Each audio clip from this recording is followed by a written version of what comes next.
Buenos días, Iglesia Bíblica El Camino. Muy buenos días a todos. A los que nos acompañan por primera o segunda vez, bienvenidos. Bienvenidos, es alegre tenerles acá junto a nosotros y juntos poder disfrutar este tiempo.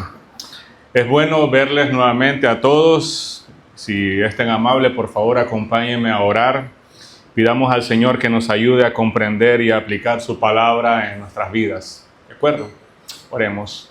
Padre, estamos delante de usted, Señor, y hemos escuchado lo que tu palabra nos dice.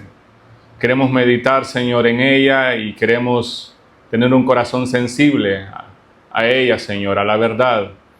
Queremos, Señor, que tú ilumines nuestros corazones. Usa tu palabra para traer consuelo, para traer ánimo, para traer corrección, si es necesario, Señor.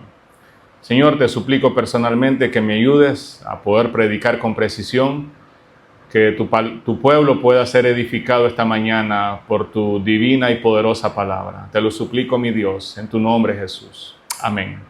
Amén. Hace algunas semanas atrás recordamos y celebramos el hecho significativo, ¿no?, de la historia del universo, la crucifixión y la resurrección de nuestro Señor Jesús. Y nosotros estamos meditando y estudiando el Evangelio de Juan. Y este pasaje que acabamos de escuchar, Juan capítulo 12, no es normal que lo leamos en esta temporada. Normalmente se lee el Domingo de Ramos, como le conocemos.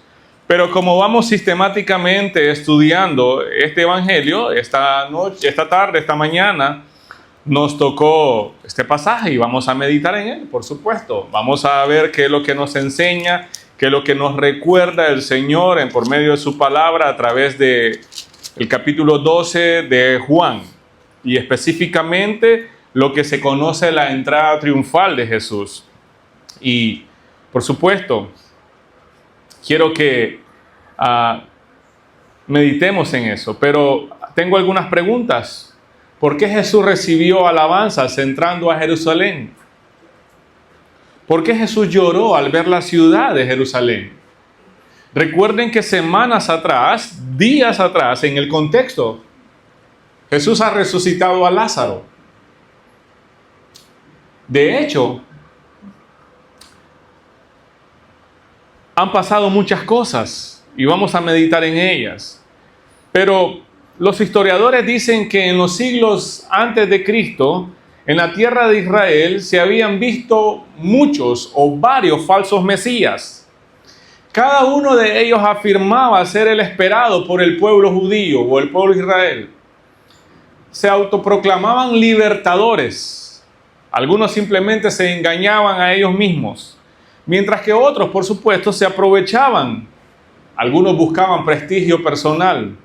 Otros buscaban rescatar al pueblo de la opresión política o económica de los romanos.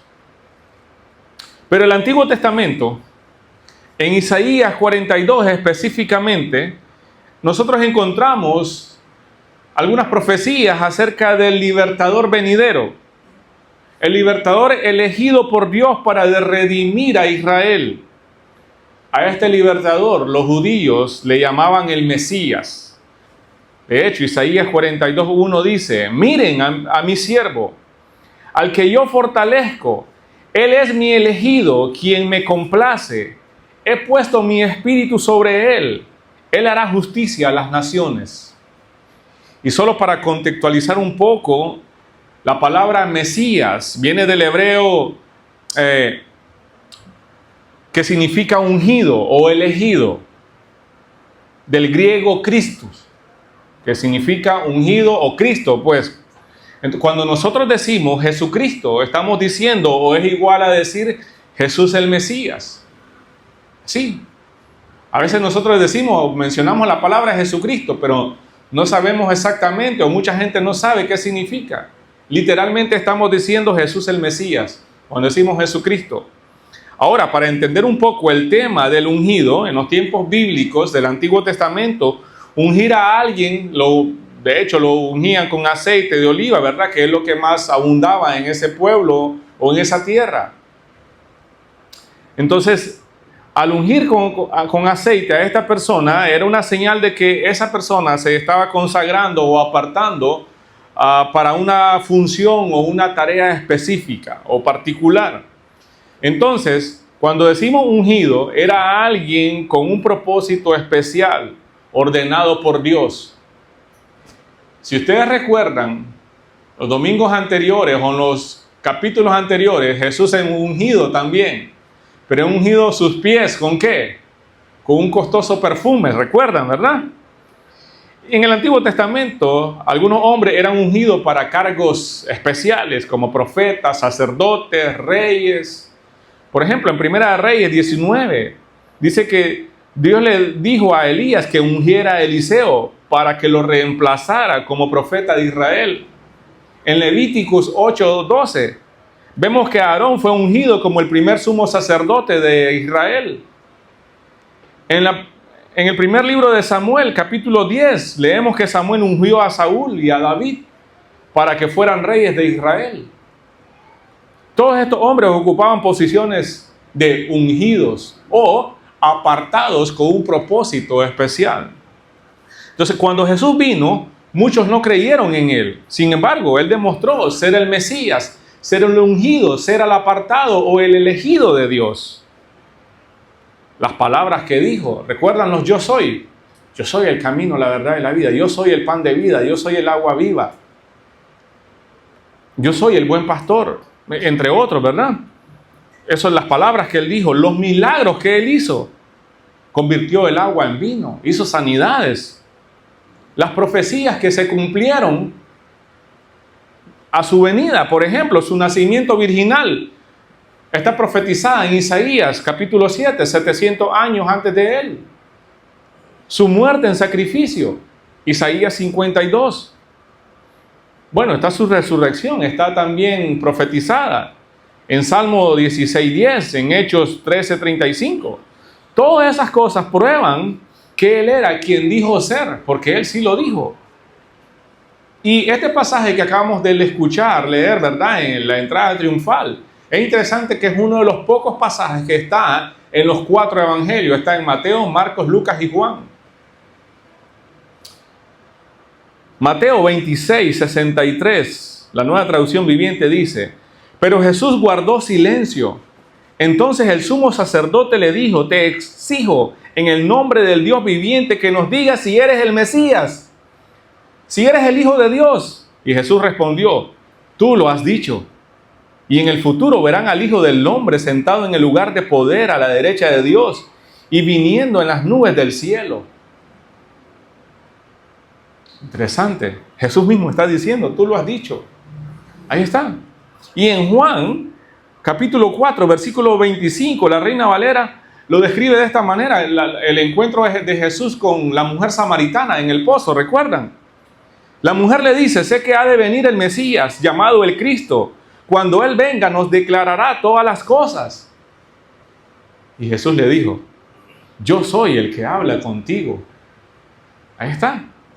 Y en Mateo 11:3, el escritor del Evangelio narra cuando Juan el Bautista, estando preso, ¿verdad?, manda a sus discípulos, a sus seguidores, a preguntarle si Él era el Mesías esperado o tenían que esperar a alguien más. ¿Y qué le dijo Jesús? Vayan donde Juan y cuéntenle de las cosas que oyen y ven.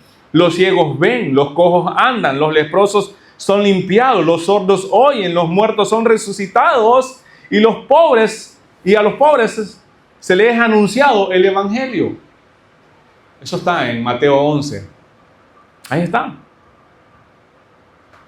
Es interesante. Jesús está diciendo acá, sí, yo soy el Mesías. Yo soy el que ha de venir. Yo soy el que ha sido enviado por Dios. Jesús, en lugar de hacer milagros extravagantes como Satanás lo retó, ¿se acuerdan? En el desierto. Ahí Satanás lo retó a hacer milagros que... Eso está en Mateo 4. En lugar de todo eso, Jesús mostró su divino poder haciendo cosas diferentes. Por ejemplo, sanando a enfermos. Mateo 4. Expulsando a demonios. Mateo 9. Resucitando a muertos. Juan 11, recuerda, un capítulo anterior. ¿Cuántos días tenía Lázaro de haber muerto? 4 días. Ahí está. Entonces Jesús hizo entre ellos obras que ningún otro de los que se decían ser el Mesías había hecho. Y no pudieron hacerla. Jesús sí la estaba haciendo. Jesús sí la había hecho. Y ahora está entrando acá, en una burrita. No me culpen, pero acabo de poner el cronómetro. No lo puse al principio, así que solo llevo 5 segundos. Y es interesante, porque hay un pasaje donde Jesús está acusando a la gente de Betsaida, a Capernaum. Le dice que habían sido testigos de muchos milagros. No tenían excusa para no creer y arrepentirse. Entonces, como esta gente de Betsaida y de Capernaum, todo el que viera las señales milagrosas que él había hecho y se negara a creer era culpable. Miren lo que dice Juan 15, más adelante, ¿verdad? Lo que estamos leyendo. Si yo no hubiera hecho entre ellos esas señales tan milagrosas que nadie podía hacer, no serían culpables. Pero la verdad es que vieron todo lo que hice y aún así nos siguen odiando a mí y a mi Padre.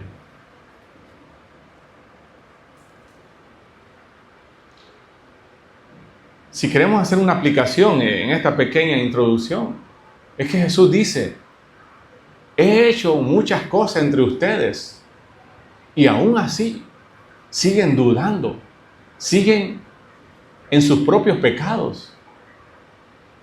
¿Cuántas veces usted y yo, cuántas cosas usted y yo no hemos visto de parte del Señor? ¿Cuánta bondad no hemos recibido de parte del Señor? Y seguimos dudando. Ahora, el contexto de Juan, capítulo 12, versículo 12 hasta el 19. Esa es la presentación oficial, por así decirlo, la presentación oficial de Jesús de Israel como el Mesías. Yo les acabo de dar un listado de las cosas que él dijo e hizo que demostraban ser quien dijo ser, que demostraban quién era él. Pero aquí en la entrada de Jesús a Jerusalén, allí inicia una serie de sucesos que lo llevarían a él rápidamente a la muerte, al tiempo ordenado por Dios. Y si ustedes recuerdan el capítulo número 11, la enfermedad de Lázaro, la muerte y la resurrección, vimos que el tiempo de Dios es perfecto, que las hermanas de Lázaro, Marta y María, habían enviado un mensaje a Jesús: tu amigo está enfermo. Y Jesús simplemente continuó con su agenda, no deliberadamente, sino con propósito. Algunos habían creído, otros habían dudado y otros se habían endurecido. Ya había intención de matar a Jesús por parte de los líderes religiosos. María había ungido con un costoso perfume los pies de Jesús. Muchos no entendieron. Judas incluso quiso aprovecharse de la situación y dijo: mejor hubiera sido vender ese perfume costoso que 1 año de salario, hubiéramos dado a los pobres. Pero el texto nos dice que Judas simplemente estaba siendo un hipócrita. Y el versículo 12 dice: al día siguiente, y eso probablemente fue un lunes. Al día siguiente fue la mañana del lunes, o sea, un día después de la cena de Betania, donde habían ofrecido Marta, María, y entre ellos estaba Lázaro que comía, ¿recuerdan? Los líderes religiosos habían dado una orden: cualquiera que supiera el paradero de Jesús debía, ordenadamente debía avisarles a ellos, porque realmente querían matar a Jesús. Pero después no solo a Jesús, sino a Lázaro también.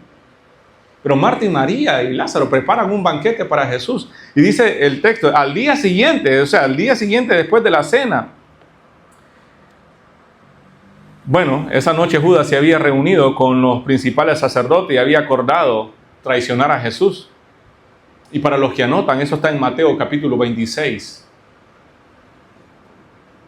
Vamos a ver algunas verdades acá. Yo dije anteriormente que, dice, al día siguiente, después de la cena, ¿verdad? Jesús estaba entrando a Jerusalén, montado en un burrito. Ese es el momento predeterminado por Dios. Y lo que nosotros podemos ver acá es que el rey vino a entregar su vida y lo hizo en el momento apropiado. De acuerdo con el Evangelio de Juan, capítulo 20, versículo 31, nosotros encontramos ahí el propósito de Juan, ¿no? Juan ahí resalta todo el relato del cumplimiento, el cumplimiento de las profecías en Jesús del Antiguo Testamento. Entonces, cuando el Señor sale de Betania, iba acompañado por una gran multitud de judíos que habían venido a verlo a él y a Lázaro. Eso está en el versículo 17. Eso está también en el versículo 9. Dice que también se le unieron un montón de personas, peregrinos que habían venido a Jerusalén para la fiesta de la Pascua. Gente de otros pueblos, ¿verdad? Que habían venido a Jerusalén para celebrar la fiesta de la Pascua. Entonces, al oír que Jesús venía a Jerusalén, salieron rápido de la ciudad para recibirle también. No solo estaba llegando con un montón de gente que se dio cuenta, salió de la ciudad antes que él entrara a recibirle. Bueno, algunos historiadores dicen que habían alrededor de 1 millón de personas. Entonces la multitud emocionada dice que cortó palmas o ramas de estas palmas de dátiles, este fruto jugoso de miel dulce, riquísimo. Entonces, ese tipo de palmeras abunda en esa tierra. Entonces, esas ramas de palmeras se volvieron un símbolo de victoria, de celebración. Y si usted quiere contextualizar o estudiar un poco más lo que es la fiesta de la Pascua, está en Éxodo capítulo 12, para los que anotan, ¿verdad? No vamos a ahondar ahí, pero si quiere anotarlo y estudiarlo, leerlo en su casa, puede ver ahí qué es lo que es la fiesta de la Pascua. Entonces, bueno, se lo puedo... preparaban pan sin levadura y que era recordando, ¿verdad?, la salida del pueblo de Israel de la esclavitud de Egipto, ¿verdad? Entonces, usted puede ver acá que el rey vino a entregar su vida y lo hizo en el momento apropiado. No estaba a merced de los planes de los líderes religiosos. Pero otra verdad que nosotros encontramos acá, lo hizo de forma humilde. ¿Qué quiere decir esto? El rey Jesús vino a entregar su vida voluntariamente. Mire lo que dice Juan 10, 18 al 20. Juan 10, 18 al 20. Nadie puede quitarme la vida, sino que yo la entrego voluntariamente en sacrificio, pues tengo la autoridad para entregarla cuando quiera y también puedo volver a tomarla. Esto es lo que ordenó mi Padre. Eso es tan poderoso como se escucha. Jesús no estaba a merced de las intrigas de sus enemigos. Él estaba en control de las circunstancias. Ahí había llegado su tiempo de morir, un tiempo ordenado divinamente por Dios. Pero lo haría no en los términos de sus enemigos, de sus perseguidores, sino en sus propios términos. Los líderes judíos eran temerosos de cómo pudiera reaccionar la multitud emocionada en ese momento. Una multitud, podríamos decir, volátil, como una multitud en un estadio que puede estar triste porque su equipo va perdiendo, puede estar eufórica porque su equipo va ganando. Bueno, querían matar a Jesús, pero no lo querían hacer durante la celebración de la Pascua, porque había demasiada gente. El plan de ellos era capturarlo y ejecutarlo después de esa fiesta, cuando el pueblo ya se hubiese dispersado, cuando la gente que había llegado de los alrededores volviera a sus ciudades natales. Mire los versos 14 y 15. Jesús entró en un burrito, dice, y se montó en él. Jesús encontró un burrito y se montó en él. Así se cumplió la profecía que dice: no temas, pueblo de Jerusalén, mira, tu rey ya viene montado en una cría de burra. Mateo 21, del 1 al 7, relata cómo fue que el Señor Jesús consiguió ese burrito. Para los que anotan también, ¿verdad? Y Mateo nos narra eso porque Mateo, Marcos, Lucas y Juan narran esta misma entrada triunfal de Jesús. Y ahí usted puede leer los 4 evangelios, usted se puede dar cuenta de los 4 ángulos o panoramas que nos muestran cada uno de estos escritores. Y ninguno de ellos se contradice, simplemente complementan. Juan nos dice que el Señor Jesús encontró un burrito, ¿verdad? Un pollino, una cría de asno. Pero Mateo nos dice que Jesús mandó a sus discípulos adelante y que iban a encontrar este burrito, que lo soltaran y que si el dueño les preguntara, le dijera, Señor lo necesita. Cuando eso sucedió, el hombre simplemente dijo, está bien, no hay ningún problema. Y eso nos enseña a nosotros que el Señor Jesús siempre requiere nuestras primicias, o sea, exclusividad. La manera en que el Señor pide este animal muestra que Él tiene derecho de ser obedecido. La nueva vida en Cristo para nosotros es exclusiva para Él. Y pensamos que Dios nos ha dado vida eterna para que nosotros hagamos lo que queremos. Ahora tenemos libertad en Cristo y podemos hacer. No se refiere a eso. Más bien deberíamos hacernos la pregunta, ¿estoy dando lo mejor de mí para el Señor? ¿Estoy dando lo mejor para Dios?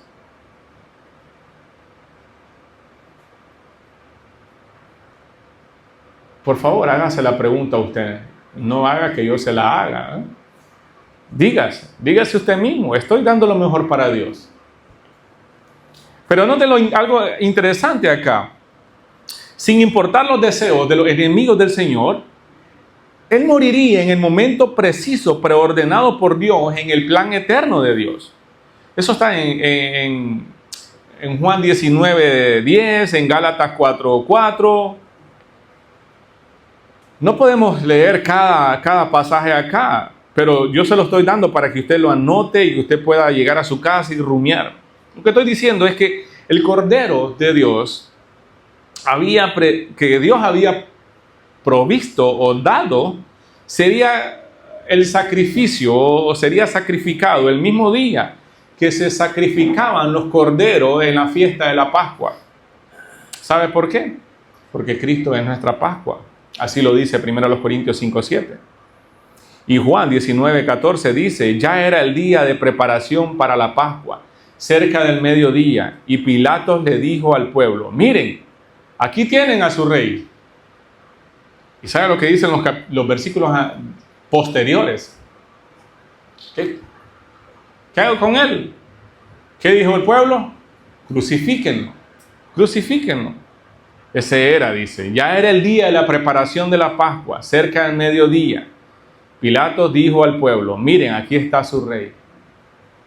Eso fue el día que se sacrificaban los corderos pascuales. Ese día nuestro cordero pascual fue crucificado.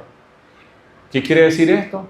Fue crucificado, divinamente preordenado en el tiempo divino, en el tiempo de Dios. O sea, es lo que le dije anteriormente.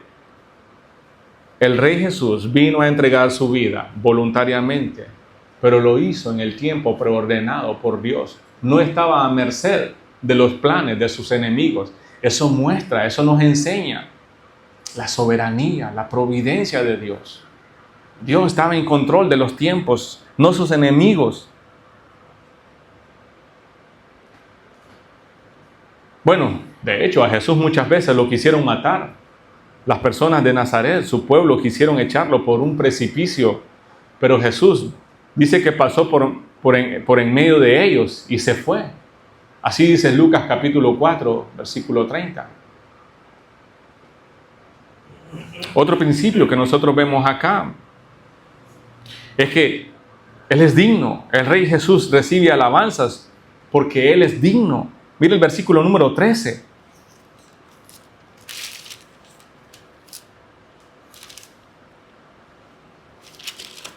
Versículo 13, el capítulo 12, ¿verdad? Tomaron ramas de palmeras y salieron al camino para recibirlo. Gritaban, alabado sea Dios, bendiciones al que viene en el nombre del Señor. Viva el Rey de Israel. Y para los que conocen este pasaje, ustedes saben que la Reina Valera dice, Hosana, Hosana, bendito el que viene en el nombre del Señor, ¿verdad? Aquí se lo voy a leer, bendito el que, Hosana, Hosana, dice, bendito el que viene en el nombre de Israel. Ese término Hosana es un término de aclamación, valga la redundancia, ¿verdad? El significado literal del hebreo es ruego por ayuda, es una oración, oro por ayuda, Señor, o oramos por salvación. Usted puede comparar ahí el Salmo 118, versículo 25, ahí sale.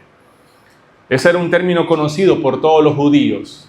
Entonces ellos estaban gritando, oramos, rogamos por ayuda, oramos por salvación, Señor. Y entonces la multitud decía, bendito el que viene en el nombre del Señor. Ahí están citando ese Salmo 118. Entonces con el uso de esa frase, el pueblo afirmaba su esperanza en que Jesús era el Mesías esperado.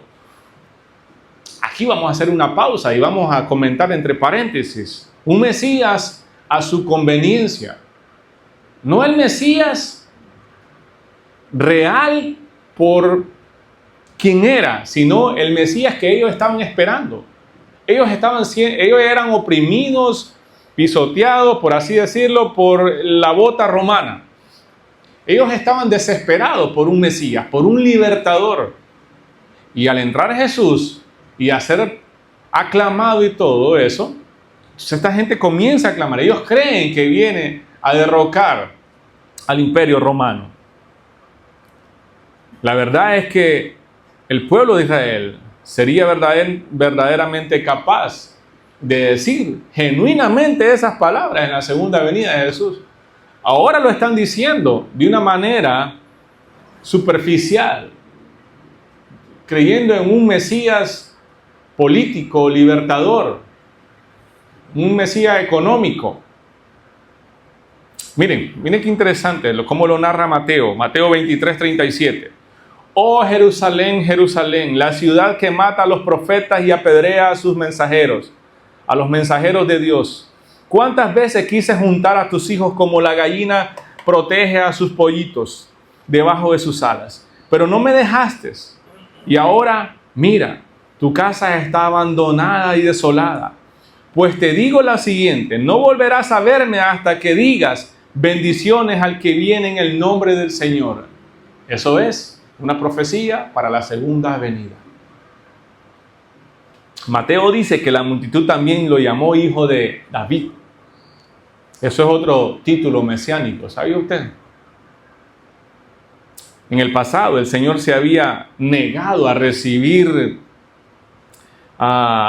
el saludo como rey, como conquistador militar, según el pueblo lo quería, ¿verdad?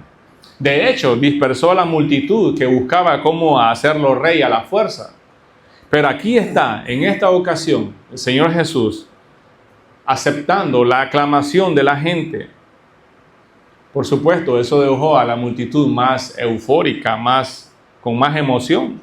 Ellos pensaban que Él estaba, recibiendo o aceptando el papel que ellos querían darle, ¿verdad? El libertador político, militar.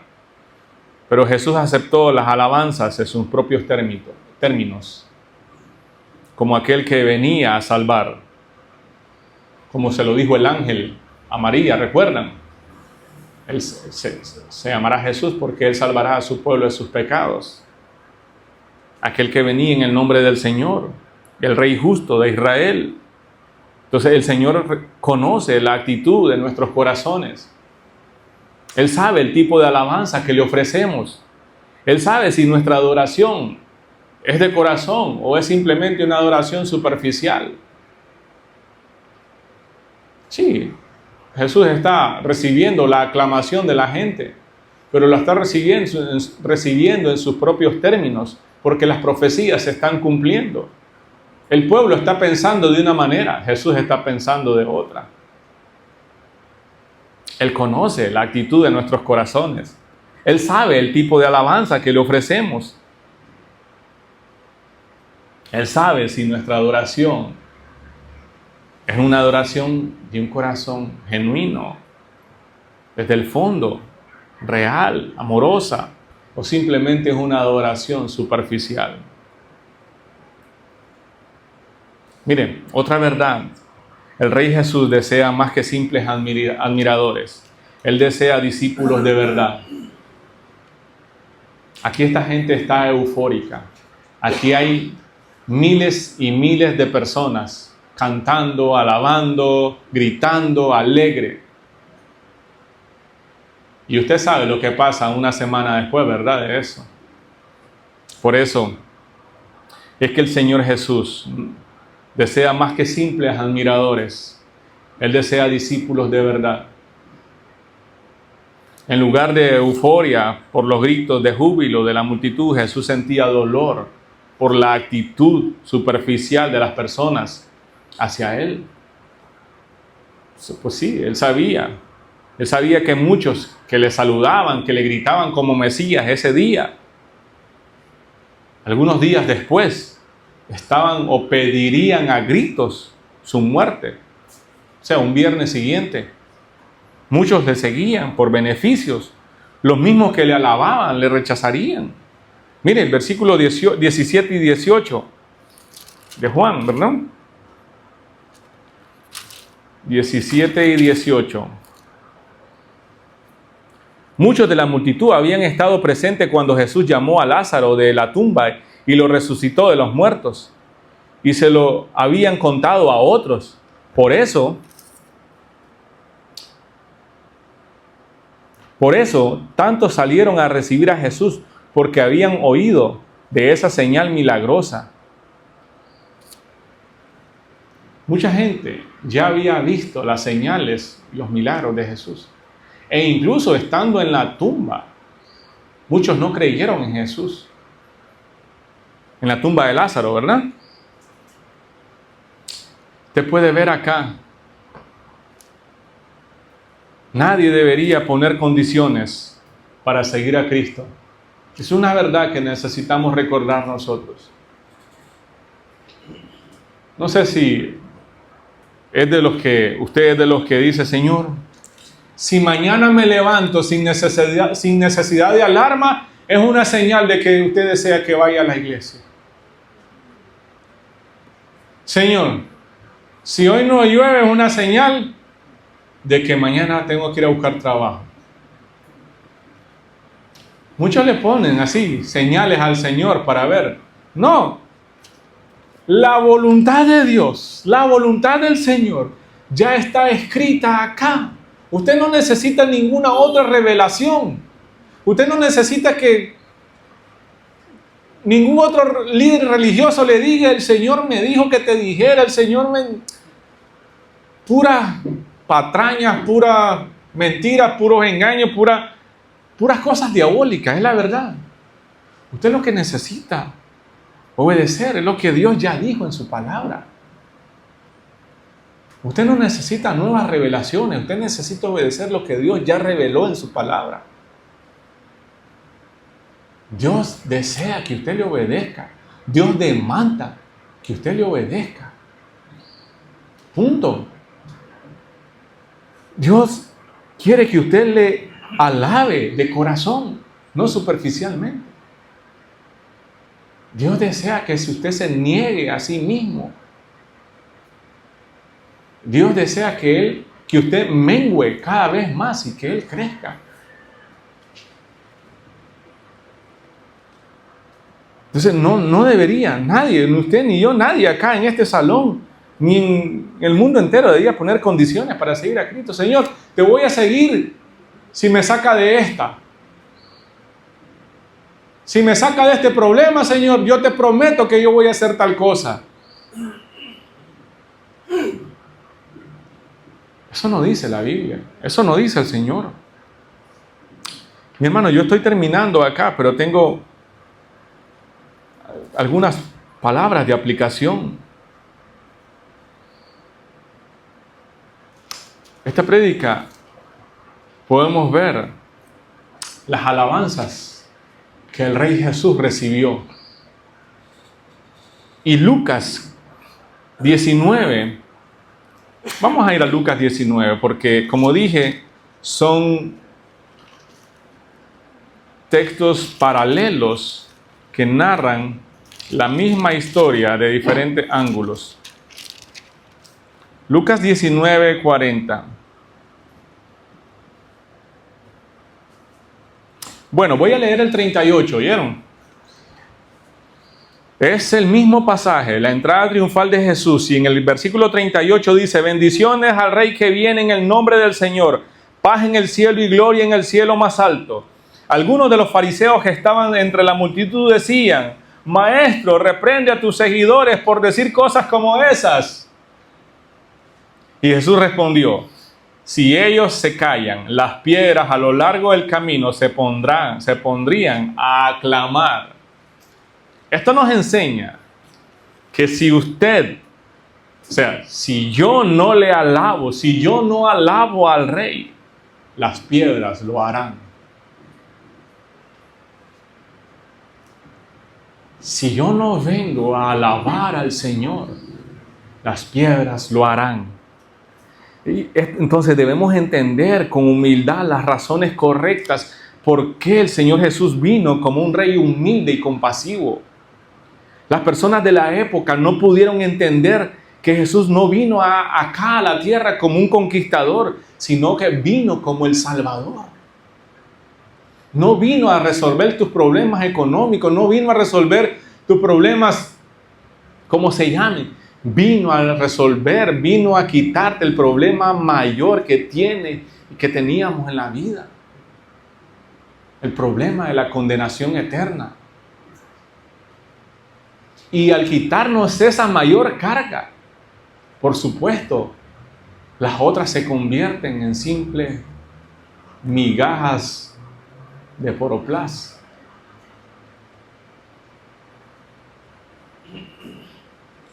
Tu problema, mi problema de salud, económico, lo cual sea, no es nada comparado con el problema de la eternidad.